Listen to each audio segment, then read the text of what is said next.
इस अमृत महोत्सव पर्व पर आप लोगों ने मुझे आमंत्रित करके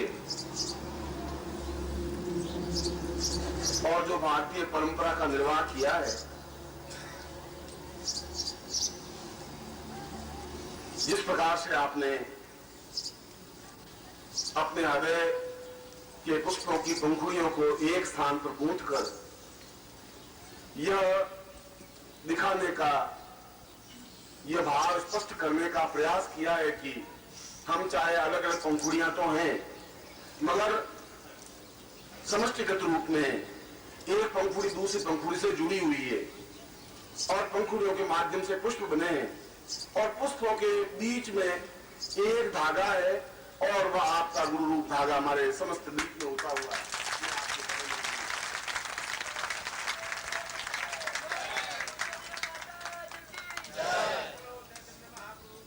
और जब आप मुझे पुष्पहार से सम्मानित कर रहे थे तो यह सम्मान आपका स्वयं का सम्मान था, आपके प्राणों का सम्मान था। इस बात को स्पष्ट कर रहा था कि आप समस्त उपस्थित और अनुपस्थित, गोचर और अगोचर जो आप दिखाई दे रहे हैं मेरे सामने, वे शिष्य और जो अदृश्य रह करके मेरी बात सुन रहे हैं, उपस्थित हैं, उन सभी शिष्यों को एक सूत्र में आबद्ध देखकर, और यह आबद्धीकरण क्रिया तभी होती है जब पुष्प निर्मल हो। गला हुआ पुष्प और सड़ा हुआ पुष्प, सूखा हुआ पुष्प और सिकुड़ा हुआ पुष्प मालाओं में गूंथा नहीं जा सकता है। माला में तो पुष्प तभी गूंथा जा सकता है और तभी क्रियमान रह सकता है जब बिल्कुल एक ताजगी युक्त हो, जब उनमें किसी प्रकार की छल नहीं हो, किसी प्रकार की गंदगी नहीं हो, किसी प्रकार की न्यूनता नहीं हो। और यह प्रतीक रूप में आपने जो कुछ मुझे प्रदान किया है, मैं निश्चय ही आपके इस प्रतीक की लाज रखते हुए मैं आपके लिए वचनबद्ध हूं कि जीवन के अंतिम सांस और अंतिम क्षण तक मैं आपका हित करता रहूंगा।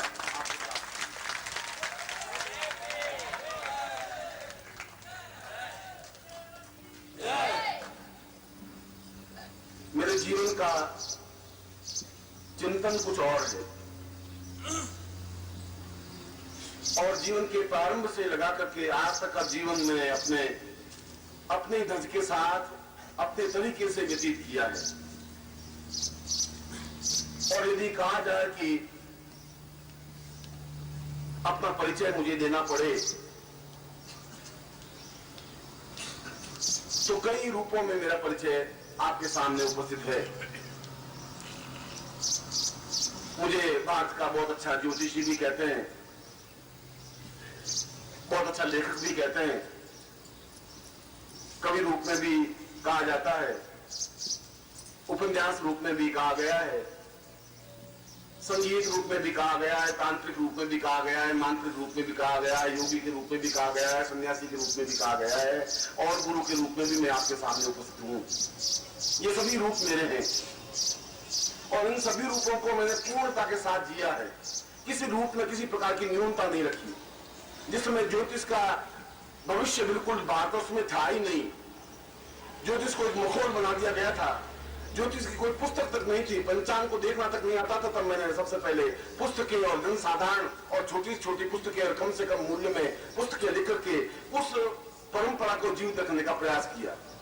और जिस समय और आज ज्योतिष के माध्यम से शायद लाखों व्यक्ति अपना जीविकोपार्जन तो कर ही रहे हैं, मगर उस ज्योतिष विद्या को मैंने समाप्त नहीं होने दी। और जो तंत्र के नाम से लोग घबराते थे और भयभीत होते थे और जो तांत्रिक अपने आप में अत्यंत विधर्मी और अधर्मी से खड़े हो गए थे, उन पर मैंने प्रहार भी किया अपने प्राणों की बिना चिंता किए। इस बात की चिंता मैंने नहीं की कि ये मेरे साथ कितना और कैसा सलूक कर सकते हैं और उन्होंने मेरे ऊपर प्रहार करने में कोई कसर भी नहीं रखी। और मुझे इस बात की चिंता नहीं थी कि मेरे ऊपर प्रहार हो, मगर वे प्रहार मेरी पत्नी पर भी कर रहे थे, मेरे पुत्र भी कर रहे थे, मेरे पौत्र पर भी कर रहे थे, मेरे बहुओं पर भी कर रहे थे।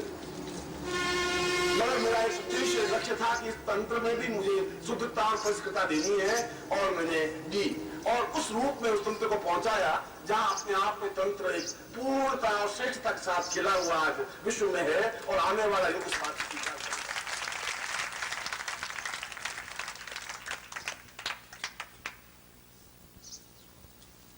और यदि मैं अपना परिचय मंत्र के रूप में दूं तो मैं, आपने सैकड़ों बार, दसियों बार यज्ञों में भाग लिया होगा मेरे साथ में, और उन यज्ञों में भाग लिया होगा जहां श्रेष्ठ विद्वान और ब्राह्मण कर्मकांडी विद्वान भाग लेते हैं, चाहे वो काशी का क्षेत्र हो, चाहे मुंबई का क्षेत्र हो। और वे जो उच्चारण अगर कर्मकांड का करते थे तो मैं भी उन्हीं के स्वर से ज्यादा श्रेष्ठ शुद्ध स्वर से मैं मंत्रों का उच्चारण उनके सामने यज्ञों के उन यजुर्वेद के मंत्रों के साथ उच्चारित करता था, और मौन बना हुआ नहीं था। और मैं अपना परिचय शुरू में भी उनके सामने रख रहा था कि मैं मंत्र के क्षेत्र में भी उन सभी ब्राह्मणों से, उन सभी पंडितों से एक सेकंड और एक क्षण भी पीछे नहीं हूं, शायद 4-6 कदम आगे ही हूं। और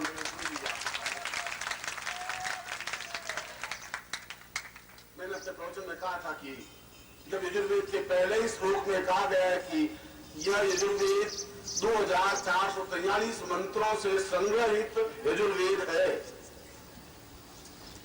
तो मैं पंडितों से पूछ रहा हूं कि 2443 मंत्रों में से 2000 मंत्र ही यजुर्वेद में है, तो 443 मंत्र कहां चले गए? वे कौन से मंत्र हैं? उनका उत्तर पंडितों के पास नहीं है।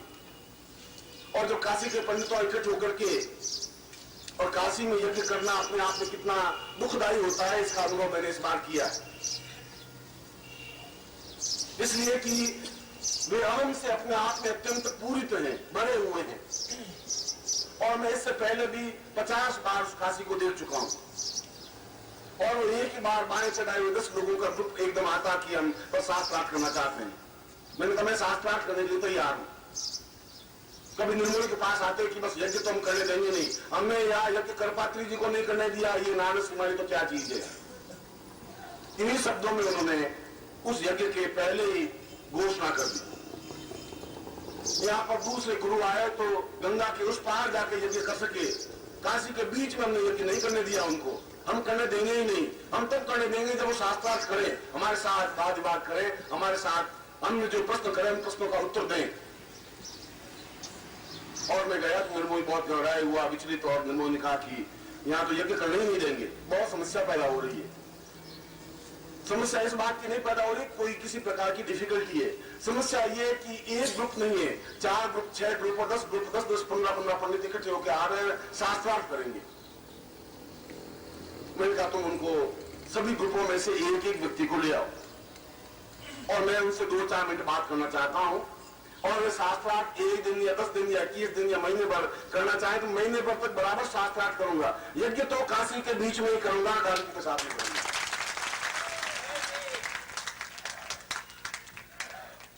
और वे आए। मैंने कहा कि आप शास्त्रार्थ मुझसे कर सकते हैं। मैं जब यहाँ आया ही हूं यज्ञ करने के लिए, तो मैं पूर्ण उद्घोष के साथ और पूर्ण यजुर्वेद मंत्रों के साथ और पूर्ण कर्मकांड विधान के साथ यज्ञ कार्य संपन्न करूंगा। यज्ञ तो मैं करके जाऊंगा ही, उसको तो आप मुझे रोक नहीं सकते। न ताकत से रोक सकते हैं, न शक्ति से रोक सकते हैं। मैं जब अपने आप पे उतर जाऊंगा तो आप हजारों की भीड़ मेरे सामने कुछ कर नहीं सकती। मैं फिर भी मैं बहुत अत्यंत नम्र और विनीत होकर के भी मैं आपके साथ शास्त्रार्थ करने के लिए तैयार हूं, मगर शर्त एक ही है, और ये शर्त लिखित रूप में तुम्हारे मेरे बीच में रहेगी। शर्त यह है कि अगर मैं हार गया शास्त्रार्थ में, अभी महीने और 2 महीने पहले यज्ञ हमने किया है, मैं अगर हार गया तो मैं शरीर अपना सिर मुंडवा दूंगा और आप मुझे लेकर के पूरे काशी की गलियों में घुमा सकते हैं। मैं घूमूंगा, शिष्य बना हुआ आपका। मगर यदि आप हार गए तो आपके समस्त सिर मुंडवा करके मैं आपको काशी की गलियों में घुमाऊंगा, जरूर छोड़ूंगा मैं फिर आपको। इसके अलावा कोई आपके मेरे बीच में कोई एग्रीमेंट नहीं, कोई ब्रीच नहीं है। ये है, ये तो सोच लो। और उसके बाद विषय आपका है, मैं कोई विषय भी नहीं लूंगा। जिस विषय पर तुम शास्त्रार्थ करना चाहोगे मैं करूंगा। कर्मकांड पर, वैदिक पर, आयुर्वेद पर, चरक पर, किसी ब्रह्म पर और चिंतन पर और द्वैत पर, ये तुम्हारा विषय है। मैं इस बात की भी चिंता नहीं करूंगा। सब्जेक्ट आपका होगा, शास्त्रार्थ मैं करूंगा, निर्णयाधीश आपका होगा। शर्त एक ही होगी, ये शर्त आपको माननी है, क्योंकि मैं फिर आपको छोड़ूंगा नहीं, किसी हाल पे नहीं छोड़ूंगा। उन्होंने कहा हम आपको शाम को मिलेंगे, मैं कहा तुम रात को मिलेंगे, मुझे कोई आपत्ति है नहीं। मैं होटल में ठहरा हुआ, मेरी पत्नी यहाँ भागूंगा तो मैं नहीं, मैं यज्ञ करके जाऊंगा। तुम्हारे जो कुछ करना है तुम कर सकते हो। शास्त्रार्थ करना है तो क्योंकि परसों से मैं यज्ञ शुरू करूंगा, कल तक का पूरा दिन तुम्हारे पास में है। शास्त्रार्थ तुम कर सकते हो, मैं तैयार बैठा हूं। और त्रिपुंडधारी और यज्ञ कौन खड़ा है, वो एक पंडित जाए, दूसरा आए, दूसरे जाए। होटल वाले कह रहे क्या हो रहा है, मुझे तो मालूम नहीं क्या हो रहा है। आए आप उनको पूरे गिरोह को आने दीजिए। उन्होंने सोचा कि आदमी बहुत खतरनाक दिखाई दे रहा है, ये आदमी सीधे साधा ब्राह्मण नहीं है। क्योंकि अगर मान लो ये हार भी गया और घुमा भी दिया तो कोई बात नहीं, क्योंकि हम हार गए तो काशी में रोटी खाने वाले मुश्किल हो जाए। निर्मोही वहां पर बड़ा विचलित, इधर से उधर घूमे, उधर से उधर घूमे, उसको समझा। मैं तुम बेकार समझा रहा है, ये यूं समझेंगे नहीं। इनके सामने सीधा एग्रीमेंट यहाँ लिखते पूरा बोर्ड पर, मैं तैयार हूं, विषय इनका, सब्जेक्ट इनका, चैलेंज इनको। क्योंकि वो तो एक ही बात की, यहाँ मैं कृपा की जो करने दिए ही नहीं, मैंने नहीं करने दिया। कृपा की नहीं कर सके तो मेरे साथ साथ मैं नहीं कह सकता कर सके या नहीं कर सके, ये उनकी नम्रता थी या विशेषता थी। मैं इस पॉइंट पे नहीं जा रहा हूँ, मैं तो तैयार हूँ और मैं करके जाऊंगा। यदि के उन कुंडों पर भी और प्रधान कुंड में भी अगर गलती होगी तो आप जैसा भी चाहेंगे उनकी गलती निकालना। मैं खुद कुंड बनाऊंगा, मैं खुद आहुतियां दिलवाऊंगा, मैं खुद आहुतियां दूंगा। जिस क्षेत्र में जिस स्तर पर जाना चाहो मैं तो तैयार। पत्नी ने कहा क्यों लड़ाई झगड़ा मोड़ ले, ब्राह्मणों से लड़ाई झगड़ा लेने से क्या फायदा है, पाप लगेगा।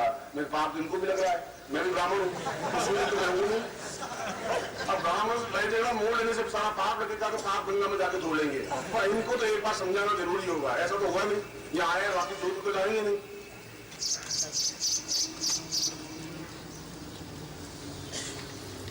दूसरे दिन शाम को प्रवचन मेरा प्रारंभ हुआ और उस प्रवचन में वहां के कुलपति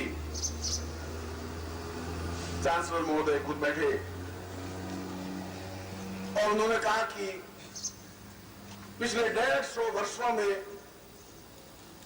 इस मैदान में यज्ञ पंडितों ने होने नहीं दिया। आए तो बहुत,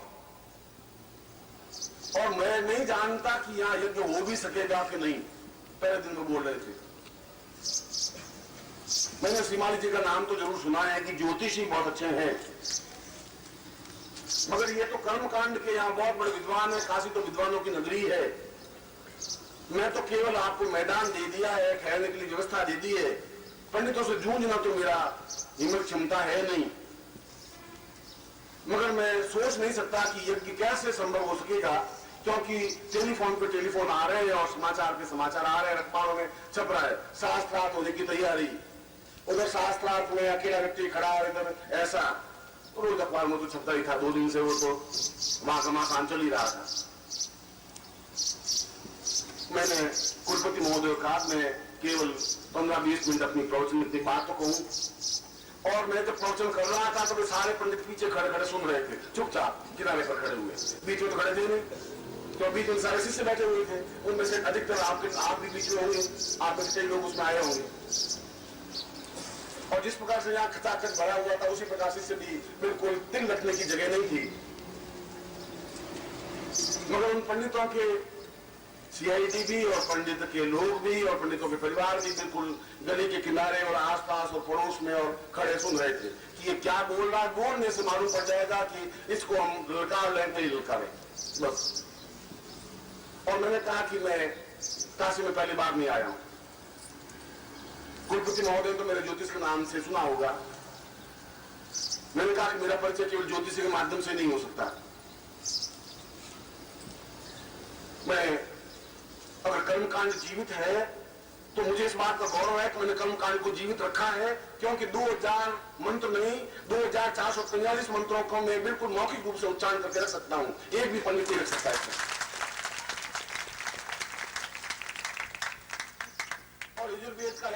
मंत्र गलत है, खेत वो जीतवाम बाल वसदेवो वसलताम प्राग्य, तो मंत्र गलत है कि उसमें मंत्र कहा है कि मैं इस यजुर्वेद में 2443 मंत्रों को संग्रहित कर रहा हूं, या इनके पास पुस्तकें हैं, उस पुस्तकों में 2000 मंत्र हैं, वे 443 मंत्र मुझे सुना देंगे, या फिर मैं सुना दूं, या ये मुझे चैलेंज करे या मैं उनको चैलेंज करना हूं। मैंने कहा तुम चुप करके जो सुन रहे हो, आपको सामने आपको सुनने की हिम्मत रखनी चाहिए। मैं उन्हीं मंत्रों के माध्यम से, जिन मंत्रों का तुम उच्चारण नहीं कर सको, तुम उन मंत्रों के माध्यम से आहुतियां दिलवाऊंगा, और जिन मंत्रों को आप जानते हैं उन मंत्रों के माध्यम से भी आहुतियां दिलवाऊंगा। आहुतियां तो मैं दूंगा ही, और मैं उस खेत और जेतवे मंत्र का, उससे पहले का जो मंत्र था, यदि आपने रुद्राभिषेक कभी किया हो तो रुद्राभिषेक या लघु रुद्री, उसमें ओम गणानान्त्वा गणपति से स्टार्ट होता है, मगर ये तो मंत्र प्रारंभ मंत्र नहीं है। आज जो लघु सिद्धा ये कौमदी आ रही है, या जो ये रुद्री है, रुद्राभिषेक है, वहां तो इस मंत्र से शुरू कर दिया है गणानान्त्वा। ये प्रारंभ मंत्र, उससे तो पहले का मंत्र और है, ओम महाचंदा प्रमाचंदा प्रतिमा चंदो शिवाय चंदा, वो मंत्र ही रुकता है। अब वो मंत्र नहीं है तो दूसरा मंत्र है जो गणानान्त्वा गणपति को है। मैंने कहा इसे जितने से पहले का मंत्र मैं उसको उच्चारण कर रहा हूं, और 18 पेज का मंत्र एक सांस में बोल रहा हूं। उनमें से जो असली कोई ब्राह्मण हो मेरे सामने आए, इस मंत्र को वापस उच्चारण कर दे, मैं शिष्य बनने को तैयार हूं।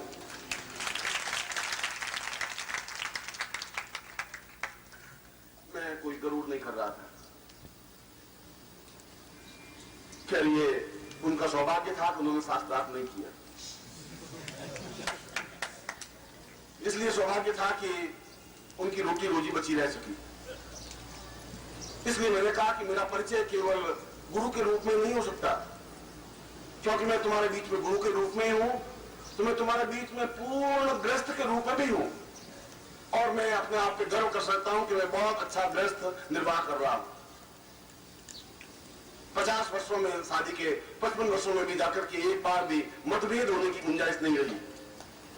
पति पत्नी के बीच लड़ाई झगड़ा तो बहुत लंबी चौड़ी बात।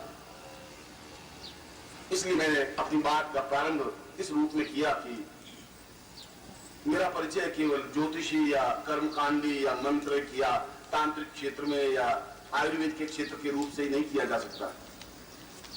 मेरा रूप से और मूल रूप से अगर मेरा कोई परिचय दिया जाए तो एक शब्द से परिचय दिया जा सकता है कि मैं जन्म से लगा करके आज तक विद्रोही रहा हूं, और ये मेरा सबसे बड़ा परिचय है। जहां पर भी गड़बड़ हुई है वहां मैंने चैलेंज दिया है, और उस चैलेंज को मैंने उठाया है। उन्हीं काशी के पंडितों ने आज से 30 साल पहले मुझे लाठियों से पीट करके गंगा की नदी में फेंक दिया गया था, और मैं सन्यासी था, क्योंकि मैं ललकार रहा था कि तुम मंत्र शुद्ध बोल रहे हो, और वे शास्त्रार्थ तो कर नहीं पा रहे थे। पीटा जरूर, और एक अकेला व्यक्ति 50 आदमियों के गिरोह में पिट सकता है। मैं दूसरे दिन मैं वापिस उस शरीर पर पट्टियां बांधे उसी मंच पर खड़ा था। वापस मैं कह रहा हूं पीट करके तुम मुझे बंद नहीं कर सकते मेरा मुंह। मैं अगर बोलूंगा तो मैं 2 टूक बात तुम्हें जोड़ के कहूंगा कि तुम ब्राह्मण के पुत्र हो, तो तुम्हें ब्राह्मण तुम्हें होना चाहिए, क्षमता होनी चाहिए, तुम्हें जागृति होनी चाहिए, तुम्हें चेतना होनी चाहिए, मंत्र का शुद्ध स्पष्ट उच्चारण होना चाहिए, और अगर वो नहीं है तो तुम ब्राह्मण होने के काबिल नहीं हो, शूद्र हो, उससे भी गए बीते हो। और ये बात बहुत कड़वी थी, और उन पंडितों को बात चुभने वाली थी। इसलिए जीवन में प्रत्येक क्षेत्र में जहां पर भी मैंने न्यूनता देखी उसको प्रहार करने की कोशिश की, और इसीलिए मेरे तेवर, मेरी बातचीत में एक ओझ रहता है, मेरी बातचीत में प्रहार की क्षमता होती है, और प्रहार की क्षमता में शास्त्रीय मर्यादा के बीच में करता हूं। ना एक भी शास्त्रीय मर्यादा से हटता नहीं है, ऐसी कोई बात कहता नहीं जो शास्त्र में आती नहीं है, क्योंकि हमारा पूरा जीवन शास्त्रीय और हमारे पूर्वजों के दिया हुआ जीवन और वेद और मंत्रों के माध्यम से है। मैं उनका अनादर नहीं कर सकता। मैं विज्ञान को भी उतने ही माध्यम से स्वीकार करता हूं। पंखा चलना मैं बंद नहीं कराऊं तो बंद कर दो। मैं विज्ञान का उपयोग कर रहा हूं और विज्ञान को जानता हूं, और शायद विज्ञान से भी ज्यादा मैं ज्ञान को जानता हूं, चेतना को जानता हूं, प्राण चेतना को जानता हूं। मैं आप समस्त शिष्यों को अपना परिचय देने के लिए मैं केवल इसलिए अपनी बात कह रहा था कि पंगु बनकर के और बहुत कमजोर बनकर के जीवन में जीवित नहीं रहा जा सकता, और किसी एक छोटी सी चीज को लेकर के वैद्य नहीं बना जा सकता, या अपनी जेब में सूंठ और काली मिर्च के 2 टुकड़े रखने से वैद्य नहीं बन सकता। ऐसे वैद्य सैकड़ों हो सकते हैं, वैद्य बनने के लिए पूर्ण ज्ञान होना चाहिए, और केवल एक छोटी सी बात को सीख करके गुरु नहीं बना जा सकता। इसलिए आप निखिल स्वानंद को कहने से नहीं पहचान सकेंगे, आप में पहचानने की क्षमता नहीं है, क्योंकि बहुत सामान्य और सरल तरीके से तुम्हें गुरु मिल गए, इतने आसान तरीके से तुम्हें गुरु मिल गए कि उन गुरु के मूल्य और महत्व को तुम नहीं समझ सकते।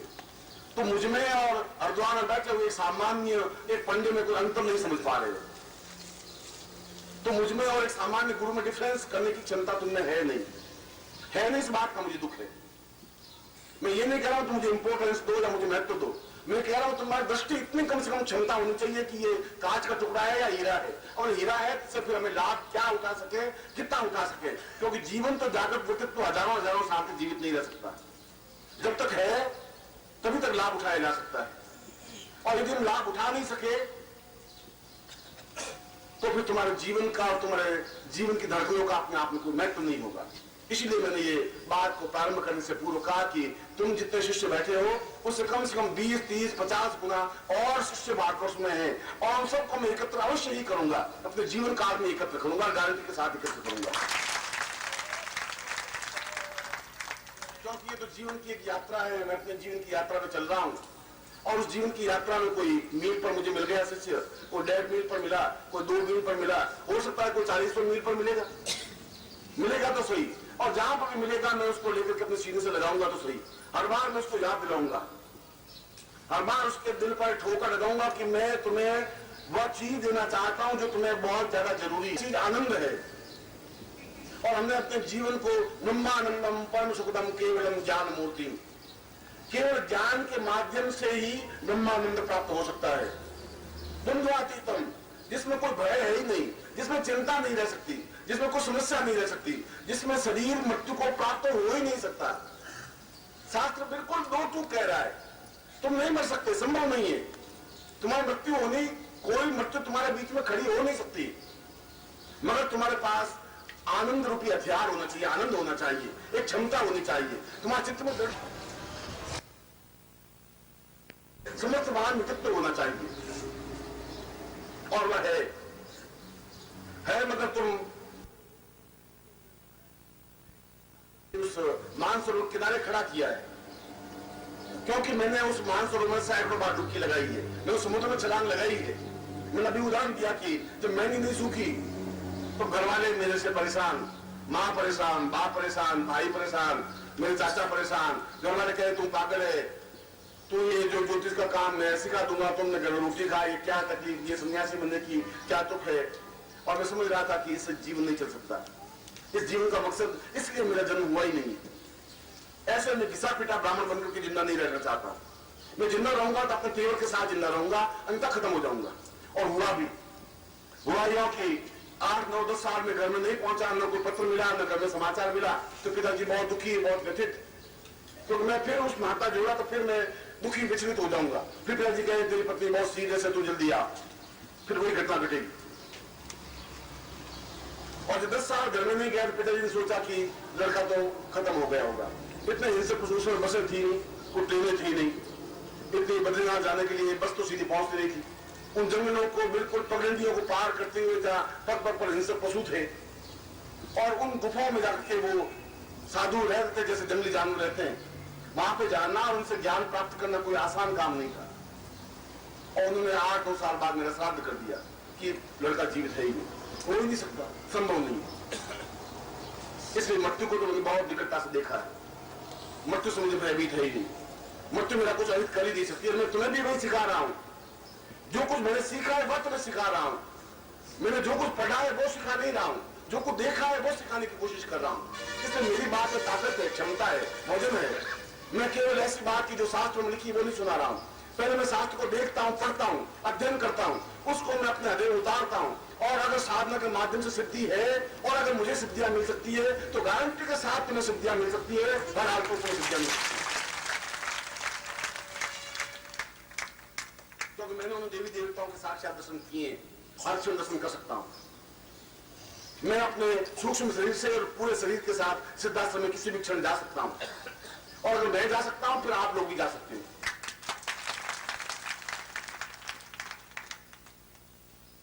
मगर जा सकते हो और ले जाने में अंतर है। इसीलिए मेरा पहला प्रारंभिक परिचय मैंने एक नए ढंग से दिया और पहली बार किया। इससे पहले प्रवचन आपके सामने कई बार किया, कई बार अपने मन की दर्द की, दुख की व्यथा भी कही। कई बार मैंने कहा कि मैं तुम्हारा गुरु हूं और केवल सामान्य गुरु नहीं हूं। जो तुम चीज मेरे पास लेके आते हो कि लड़की की शादी नहीं हुई और मेरे पास पैसा नहीं आया, मैं वह एक तो तुम्हारे परिवार का एक मुखिया हूं और उस दृष्टि से तुम्हारा कहने का फर्ज है। मगर इसके अलावा भी बहुत कुछ चीज है जो तुम्हें सीखनी है, उस आनंद को प्राप्त करना है। और अगर वो आनंद को प्राप्त कर सकोगे तो तुम जीवन में उन स्थितियों को देख सकोगे, शरीर में देख सकोगे और पूर्ण तुम पे गर्व कर सकेंगे, एहसास कर सकेंगे कि हमने एक अपने पुत्र को पैदा किया जिसने अपने जीवन में सिद्धांत और सिद्धांत समझा सका। और तुम जा सकती हो। कल मैंने अपने प्रवचन में कह रहा था कि अगर तुम देखो तो तांत्रिक सम्मेलन को देखो, तुम्हें देखना चाहिए जीवन में, उन क्षणों को जिंदा रहना चाहिए, जीवित रहना चाहिए, एहसास करना चाहिए जीवन में तंत्र क्या है या मंत्र क्या है, साधना क्या है, पद्धतियां क्या है, गुरु क्या है और चेतना क्या है। और इसीलिए मैंने केवल पोथी में पढ़ करके कि सिद्धाश्रम एक इतना रमणीय स्थान है, ऐसा मैंने आपको वर्णन नहीं किया। इससे पहले कभी नहीं कहा, इससे पहले हर बार। और यदि मैं ये कहता हूं कि मैं केवल इस जन्म से ही तुम्हारा संबंध मेरा नहीं है, इस जन्म से अगर तुम्हारा मेरा संबंध होता तो यह पड़ोस में और लोग रहते हैं जो 20 साल से मेरे परिचित हैं। तुम तो शायद 5-7 साल से परिचित हो इस भौतिक रूप से, लेकिन 20 साल से मेरा मकान यहाँ है, 20 साल से वो भी यहाँ रह रहे हैं। न मैं उनको ज्ञान दे सका, न मुझसे ज्ञान प्राप्त कर पा रहे हैं, न कर सकेंगे, क्योंकि उनका मेरा संबंध पूर्व जन्म का है ही नहीं, है नहीं तो ना वो आ सकेंगे ना मैं समझा सकूंगा। और तुम हैदराबाद से और तुम मद्रास से और तुम कलकत्ता से और बाहर से दौड़ के आओगे, इसलिए आ रहे हो तुम्हारा मेरे पूर्व जन्म के संबंध है, उसको तुम मिटा नहीं सकते, तोड़ नहीं सकते, दूर नहीं कर सकते। दुख की बात यह है कि तुम्हारे पास में दृष्टि नहीं है पूर्व जीवन को देखने की, और दुख की बात यह है कि तुम गुरु की आंखों से भी अपने पूर्व जीवन को नहीं देख पा रहे। जब गुरु कह रहा है कि तुम्हारी स्थिति मेरी जीवन की पिछले 25 साल और 25 जन्मों का संबंध है, जन्म है, तो फिर उन संबंधों को तुम तोड़ कैसे सकते हो? तो मुझे एक तरफ धकेल तो सकते हो, एक तरफ जो तुम्हें मुझे कैद तो करके रख सकते हो। एक पूरे जंगल में विचरण करने वाला, पूरा जंगल प्रांत में घूमने के लिए तो मुझे केवल कैद करके एक छोटे से मकान में कैद करके तो रख दिया है, जहां मैं अपनी मस्ती से गति से पूरे आकाश मार्ग से विचरण कर सकता था, वहां से तुमने मुझे रोक करके एक छोटी सी कार में कैद करके तो रख दिया है। यहां तक तो तुम मुझे कर सके हो, मगर मेरे जीवन में प्राणों को और शिष्यों को जो कुछ चेतना दे सकता हूं, उसमें मुझे कोई आने वाली पीढ़ियां और आने वाली बाधक और देवी देवता मुझे रोक नहीं सकते, ये गारंटी की बात है। आप उस व्यक्ति के दर्द की और दुख की कल्पना कर सकते हैं कि जो पूरे हिमालय में विचरण करता हुआ आनंद ले रहा था, वो केवल जोत में सिमट करके रह गया। आप कल्पना करते हैं वो कितना दुखी होगा। जो आकाश मार्ग से एक स्थान से दूसरे स्थान में जाने में उसको कुछ क्षण नहीं लगते थे, वो एक छोटी सी कार में सिमट करके रह गया। और तुम समझ रहे हो कि गुरुजी बहुत संपन्न और बहुत सुखी हैं। ये मेरे जीवन का जहां अगर भौतिक सुख है वो बहुत न्यूनता की स्थिति में खड़ा हुआ। ये मेरे लिए कोई साधन नहीं है, तुच्छ है, इसका कोई महत्व मूल्य मेरे जीवन में नहीं है, मैं उनको महत्व दिया ही नहीं है। मैं तो ये दिखा देना चाहता था, मैं दिखा देना चाहता था कि गुरु संपन्न हो सकता है, दरिद्र गुरु नहीं हो सकता, और दरिद्र गुरु का शिष्य बनने से ज्यादा दुर्भाग्य जीवन में कुछ नहीं हो सकता। मैं तुम्हें कल प्रेम की परिभाषा भी सिखा रहा था, मैं तुम्हें समझा रहा था संपन्न होना भी जीवन का एक आवश्यक तत्व है। जीवन में कार भी होनी चाहिए, पत्नी भी होनी चाहिए, पुत्र भी होने चाहिए, बंधु बांधव होने चाहिए, समुद्र रिश्तेदार होने चाहिए, मगर साथ ही साथ जीवन में विद्याएं भी होनी चाहिए, जीवन में सुख भी होना चाहिए, जीवन में गुरु भी होना चाहिए। और तुम्हारा सौभाग्य है कि तुम दौड़ करके कभी भी गुरु के पास पहुंच सकते हो। और मुझे गुरु ने धकेल करके उन लोगों के बीच में खड़ा कर दिया है जिनको 20 बार समझाता हूँ, 30 बार फिर मुझे गाली मिल जाती है, फिर मेरी आलोचना मिल जाती है, फिर कहते हैं गुरु जी ये नहीं, ऐसा तो नहीं, ऐसा होगा, आपने गुरु जी ऐसा नहीं किया, ऐसा किया। तुम्हारे चित्त पर से वो मलिनता जब तक दूर नहीं होगी, और तब तक मैं तुम्हारे साक्षी भाव में बीच में खड़ा हूं। और इसीलिए अमृत महोत्सव पर्व पर मैं तुम्हें अपना संदेश, अपने जीवन का संदेश, अपनी चेतना का संदेश देने के लिए बुलाया है, और इस बात को समझाने के लिए बुलाया है कि तुम्हें एक क्षण भी खोने की जरूरत नहीं है। इसलिए खोने की जरूरत नहीं है, तुमने अपने जीवन का बहुत बड़ा हिस्सा पार कर लिया है। तुमने जिंदगी के 40 साल पार कर लिए, 45 साल पार कर लिए, 50 साल पार कर लिए, सफेद बाल हो गए तुम्हारे।